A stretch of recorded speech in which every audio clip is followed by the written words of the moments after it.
Good morning. This is Debankshi Biswas, and I am here to present certain case studies under Indian judiciary.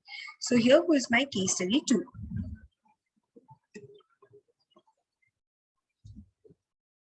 The case study that I have taken for the second one is the Unnao rape case, and this is one of the very unfortunate cases that we have in Indian judiciary, and also one of the important cases that raised a lot of voices.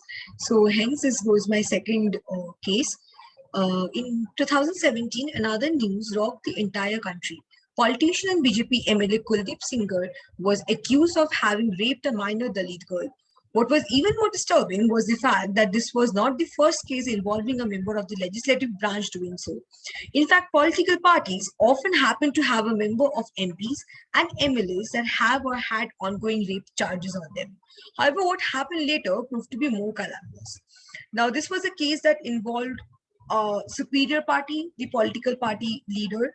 Obviously, in India, there have been registered a lot of rape cases, and it has been very unfortunate and very it's very sad to recall such cases, but this case is important because this involved from not from a law point of view but from a person's personal point of view. This involved one superior party and inferior party, and hence this case has been taken up. And so the facts of the cases goes as on 4th day of June 2017, a minor girl merely 17 years in age was kidnapped from her village of residence in Uttar Pradesh and raped by BJP MLA Kuldeep Singh Sengar, his brother Jaideep alias Atul Singh, and others. She was found 17 days later on 21st June 2017 in a village named Auria, which happens to be 116 kilometers away from our village, which was Makhi. Then it was alleged that the police even threw them out of the station when they insisted on Sengar being named in the report. Them as in the family of the girl. Section 363, which keeps kidnapping. Section 366 of the Indian Penal Code, 1860, kidnapping a woman to compel for marriage, were charged. As the matter escalated on 3rd April 2018, the father of the victim was beaten black and blue by the legislator's brother and co-accused Jaideep alias Atul Sengar and others. And video of the same was put up on social media, which went viral. A year later, when the case started proceeding, another calamity struck. So this particular thing happened a year before, which was in 2017, started from 2017. This was a long case. And then 2018, the father and her family were beaten blue and black accusedly. And a year later, that is, we're coming to 2019, when the case started proceeding, another calamity struck. On 2nd July 2019, a 20-year-old case of the uncle of the victim was brought to surface, and 1 decade of prison time was awarded to him by a lower court.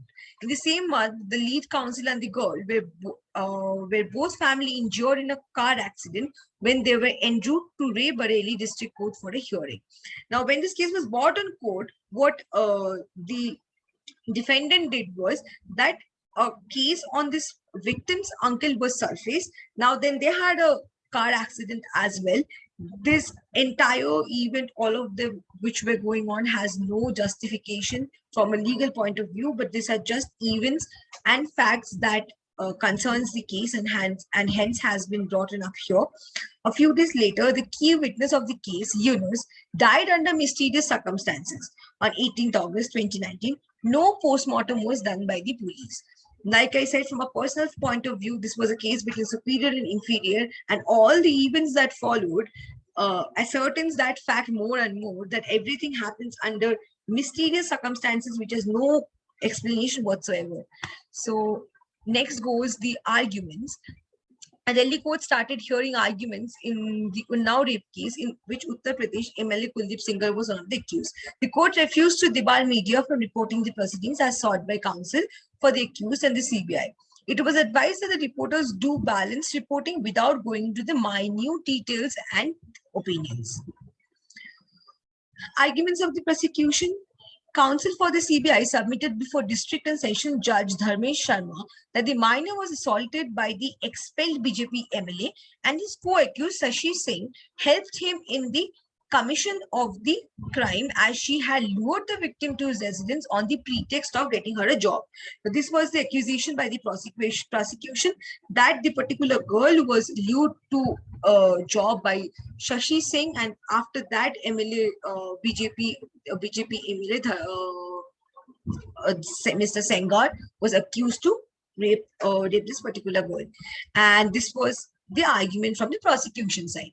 Now, the defense arguments was that counsel for the accused submitted that the protection of children from sexual offences, POCSO, was not attracted against the client, as the victim was a major at the time of alleged assault. He further said that the fact that the victim had attained adulthood was proved by the school documents and the medical report. Now, they wanted to show that she wasn't a minor, she was a major, so that the charges of raping or like assaulting a minor goes away. Next comes judgment. A Delhi court on Monday pronounced former BJP MLA Kuldeep Sengar guilty of abducting and raping a minor now in 2017. However, co-accused Shashi Singh had been acquitted in the case.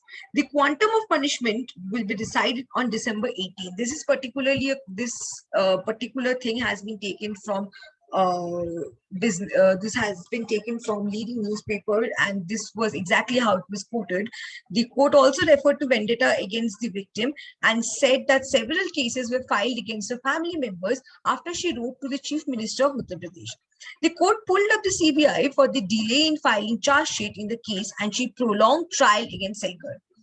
Now, like I said, it was an inferior versus superior case, and hence this case got prolonged, and this was this particular case was under the judgment came long after actually. District Judge Dharmesh Sharma convicted Sengar for rape under IPC and POSCO Act for the offence of public servant committing penetrative sexual assault against a child. The offences entail a maximum punishment of life imprisonment. The sections that were framed and that were charged against Sengar and Singh were that IPC sections 120B, criminal conspiracy, 363 kidnapping, 366 kidnapping or inducting a woman to compel for marriage, 376 rape, and under other relevant section of the POSCO Act. Next, we come to the analysis part. There have been such high intensity acts of crime against women that it is difficult now to presume as to how far the thought process of the offenders can reach, how far the cruel minds of the offenders can go. The path of such crimes looks like a dead end, and now the tables have turned, it looks like, as to who all is safety till the end. Infinity being the measurement till which a man can go to fulfill his indefinite, indescribable needs and desires. The race is all about who wins it by making it safely to finish point, and not as a catching the few handful of individuals with a criminal mind intent.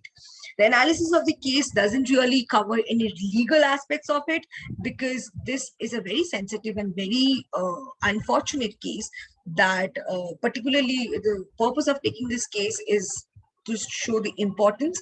Ultimately, charges were framed for the accused. The girl did get justice. The justice, although it says the justice delayed is justice denied, maybe, but even though it was a fight between superior and inferior, finally this case did see the light, and there were a lot of protests that helped it. From legal side, sections were framed, charged, all of it, but analysis has been made on the basis that rape cases are unfortunate. No one is safe, and that is how it's one of the examples, one of the many examples. And from legal point of view, justice was served at the end. It was prolonged. A lot of incidents took under mysterious circumstances, and there were no explanations. But at the end, Sengar was accused. Sengar was finally given the verdict that he did commit the crime, and then the justice was given. That's it, and that brings me towards the end of the case.